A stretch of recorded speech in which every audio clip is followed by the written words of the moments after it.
दोस्तों, informative mind channel में आपका स्वागत है। मैं मंजूर।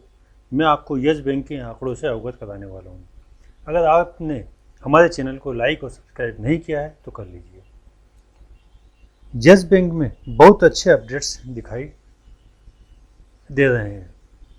मैं ये भी बताना चाहूँगा कि यस बैंक के फंडामेंटल बहुत तेज़ी से बदल रहे हैं। दोस्तों, एक समय था यस बैंक का शेयर 400 रुपये था। उस वक्त बैंक ने कॉर्पोरेट लोन रेवड़ियों की तरह बांटे थे, यानी कि बहुत भ्रष्टाचार किया था, जिसके कारण जो है बैंक डूब गया था। अचानक शेयर का भाव धड़ाम से नीचे आया और 400 रुपये से गिर कर 10 रुपये से भी नीचे पहुंच गया था, जिसमें शेयर धारकों को जमकर लॉस हुआ था। दोस्तों, मैं बताना चाहूँगा कि शेयर बाजार ऐसा ही है कि जहाँ अगर प्रॉफिट होता है तो जम के होता है, और अगर लॉस होता है तो वो भी जम के होता है। अगर समझदारी से इन्वेस्टमेंट नहीं किया जाए तो लॉस के चांसेस बहुत ज़्यादा बढ़ जाते हैं। और इसमें जो है इंफॉर्मेशन रखना शेयर बाज़ार में सबसे ज़रूरी होता है। इसीलिए मैं जो है अपने चैनल के माध्यम से अपने व्यूवर्स को हमेशा इन्फॉर्म रखने का प्रयास करता रहता हूँ। आज जो है मैं आपको मेरे इसी चैनल के माध्यम से इन्फॉर्मेशन देना चाह रहा हूँ, सूचना देना चाह रहा हूँ, एक स्टडी बताना चाह रहा हूँ कि आप जो है यस बैंक में पैसा लगा कर कमा सकते हैं। यस बैंक की स्थिति परिस्थिति बदल चुकी है। अब इसमें लॉस होने की संभावना बहुत कम बची है। आज डूबने के बाद में यस बैंक दोबारा अपने पैरों पर खड़ा हो रहा है। और यस बैंक ने जो है सबसे पहला स्टेप जो उठाया है वो ये है कि कारपोरेट लोन को छोड़कर retail business loan, car loan, मकान लोन, छोटे छोटे व्यापारियों को लोन, कंज्यूमर लोन, ये लोन की तरफ आगे बढ़ा है।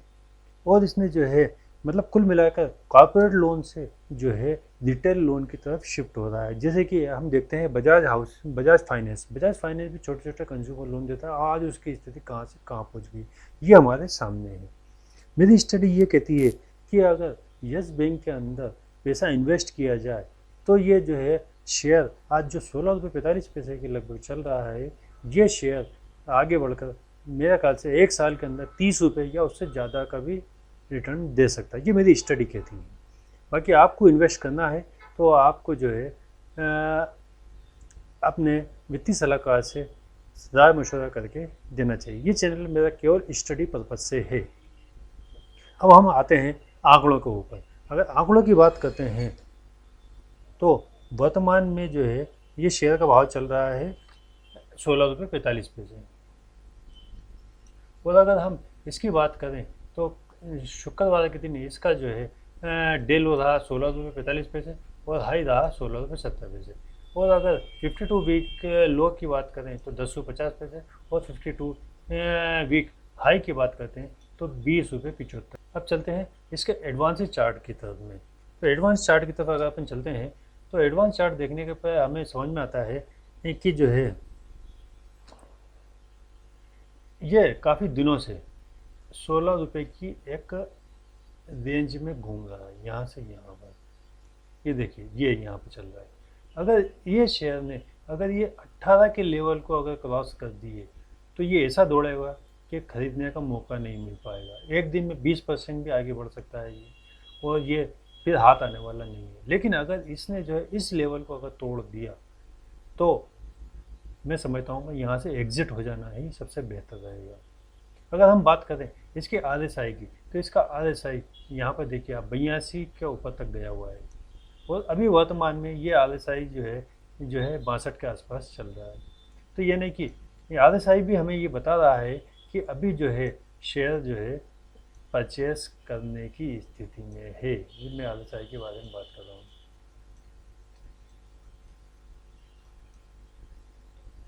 अब चर्चा करते हैं इसके प्राइस एवं वॉल्यूम के ऊपर। तो अगर हम देखें तो एक हफ्ते के अंदर इस शेयर ने जो है कोई विशेष रिटर्न नहीं दिया है। एक हफ्ते का अगर बात करें तो इसने जो है वह -0.5% का नुकसान दिया है। अगर हम एक महीने की बात करें तो इसने 20% रिटर्न दिया, और एक साल की बात करें तो 50% का एक स्मार्ट रिटर्न दिया है, जो कि जो है बहुत अच्छा माना जाता है। ये उस दौर में रिटर्न है जब बैंक अपने पैरों पर खड़े होने की कोशिश कर रही थी, और आज की परिस्थिति ये है कि बैंक अपने पैरों के ऊपर लगभग खड़ी हो चुकी है। अब हम वॉल्यूम की बात करते हैं, तो इसने जो है वीकली अगर वॉल्यूम की बात करें तो इसने 10 करोड़ के ट्रेड में 4 करोड़ ट्रेड जो है की डिलीवरी हुई है, 4 करोड़ शेयर्स की डिलीवरी, यानी कि डिलीवरी परसेंटेज रहा 35.96 यानी 36%। और अगर हम शुक्रवार की बात कर लेते हैं तो शुक्रवार में 8 करोड़ का ट्रेड हुआ, ट्रेड कम हुआ, लेकिन डिलीवरी परसेंटेज अगर हम देखें तो ये डिलीवरी परसेंट लगभग 41.62 यानी 42-42% रहा, यानी कि माल ज़्यादा तादाद में उठाया जा रहा है, डिलीवरी जो है लोग घर ले जा रहे हैं।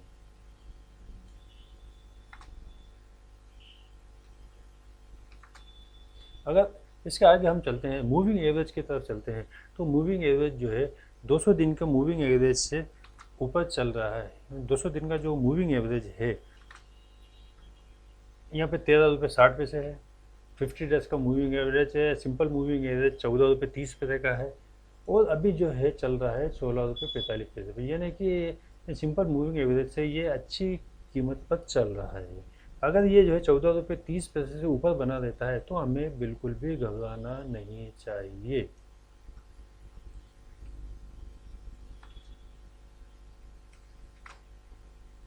अब हम आते हैं कम्युनिटी सेंटिमेंट क्या कहता है। कम्युनिटी सेंटिमेंट में 94% लोगों का ये मानना है कि ये जो है स्टॉक को बाय करना चाहिए, और मात्र 6% का है सेल करना चाहिए। अब जो मेरा ये मानना है कि जो है लोग ऐसा कह रहे हैं, पुराने चोट खाए हुए लोग हो सकते हैं, तो शेयर बाजार ऐसा ही है। अब शेयर होल्डिंग पैटर्न की अगर हम बात करते हैं तो शेयर होल्डिंग पैटर्न के अंदर जो है शेयर होल्डिंग पैटर्न में FII का पोजीशन अगर हम देखते हैं तो वर्तमान में 11.37% है ये, और अगर सितंबर 2021 की बात करें तो मात्र 7.92 था, यानी कि इसने एक अच्छी उछाल लगाई है।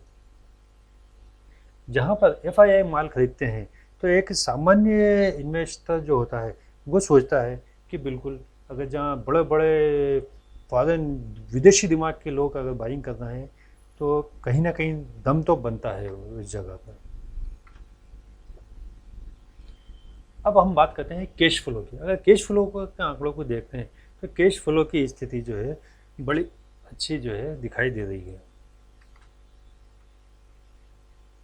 जब बैंक डूबा था तो 2000 करोड़ रुपए के कैश बैंक के पास में बचा था। उसके बाद में पूरी तरह डूबने के बाद में कैश की स्थिति हो गई थी -18,000 करोड़ रुपए, और आज की स्थिति ये है कि बैंक के पास में लिक्विडिटी की जो बात करें, नेट कैश फ्लो की बात करें, यानी 31 मार्च 2022 की स्थिति में बैंक के पास में 17,422 करोड़ रुपये था रिटेल लोन बांटने के लिए, यानी कि यह एक अच्छी स्थिति की तरफ बैंक को जाते हुए बता रहा है। हम बात करें बैलेंस शीट की, तो बैलेंस शीट की इसकी जो है टोटल एसेट्स की बात कर लेते हैं। तो टोटल एसेट्स आज के टाइम के अंदर जो है इनके पास में 3 लाख करोड़ रुपए की, तो 3,18,000 करोड़ रुपए की भारी भरकम पूंजी के साथ ये बैंक मार्केट में खड़ा हुआ है, यानी कि एक बड़ी पूंजी वाली उद्योग, एक बड़ी पूंजी वाली फर्म, एक बड़ी पूंजी वाली बैंक जो है का शेयर मात्र आपको 16 रुपये 45 पैसे के अंदर मिल रहा है। यह एक सोचने वाली बात है दोस्तों कि हमें यहाँ पे इन्वेस्ट करना चाहिए या नहीं करना चाहिए। अगर हम इसी की सिमिलर अगर दूसरी बैंकों की बात करते हैं तो हमें समझ में आता है कि आप बात करें यस बैंक का शेयर मात्र 16 रुपये 45 पैसे, अगर इसका CAR देखेंगे तो 17.40। एक्सिस बैंक का देखिए आप, एक्सिस बैंक का शेयर है 745 रुपये, लेकिन उसका CAR जो है 18.54 है।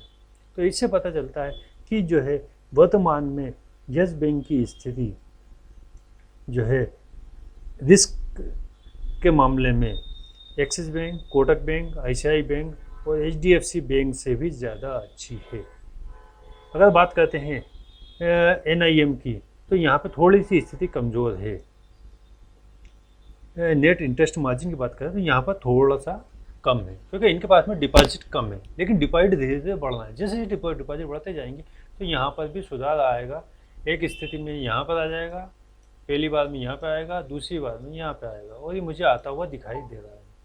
और आजकल न्यूज़ भी जो है कई प्रकार की बाजार में चल रही है कि यस बैंक जो है अपने पैरों पर खड़ा होने के लिए, अच्छे रिजल्ट देने के लिए अपनी बेड एसेट्स को बेच रहा है और मार्केट से कैश पैसा उठाने के लिए भरसक प्रयास के अंदर चल रहा है।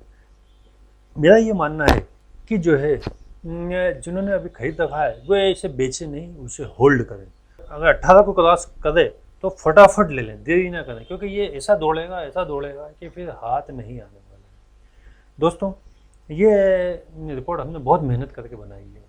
अगर आप इसे हम लाइक करते हैं और इसे सब्सक्राइब कर लेते हैं तो इससे हमारी जो है हिम्मत बढ़ती है और आगे इसी प्रकार की वीडियो बनाने के लिए हमें जो है उत्साह मिलता है। तो जो है अगर इसे आप लाइक कर दें तो बहुत अच्छा, और आपके वीडियो देखने के लिए बहुत बहुत धन्यवाद।